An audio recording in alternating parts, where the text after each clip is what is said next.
మరోవైపు హుస్నాబాద్ కోహెడ మండలాలను కరీంనగర్ జిల్లాలోనే కొనసాగించాలంటూ హుస్నాబాద్లో చేపట్టిన దీక్షలకు సంఘీభావం తెలిపారు జేఏసీ చైర్మన్ కోదండరాం. హుస్నాబాద్ పరిరక్షణ సమితి ఆధ్వర్యంలో 38 రోజులుగా దీక్షలు చేస్తున్నా ప్రభుత్వం స్పందించకపోవడం బాధాకరమన్నారు. ప్రజల కోరిక మేరకు హుస్నాబాద్ను కరీంనగర్ జిల్లాలోనే ఉంచి డివిజన్గా ఏర్పాటు చేయాలన్నారు.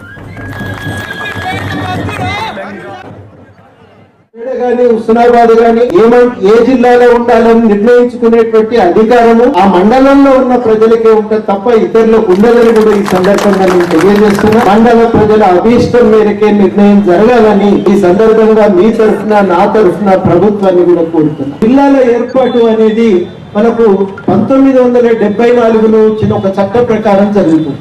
వాస్తవానికి ఇంత పెద్ద ఎత్తున పునర్వ్యవస్థీకరణ జరిగేటప్పుడు మళ్ళీ ఒకసారి చట్టాన్ని సవరించి దాన్ని పటిష్టపరిస్తే చాలా బాగుండేది. అట్లాంటి ప్రయత్నం జరగలేదు. మేము చాలా సూచనలు చేసి మీరు కమిషన్ వేయండి, ప్రజల అభిప్రాయాలను తీసుకోండి, ఆ అభిప్రాయాల మేరకు నివేదిక తయారు చేసి అప్పుడు మండలాలు, డివిజన్లు, జిల్లాల ఏర్పాటుపై ఒక నిర్ణయానికి రండి.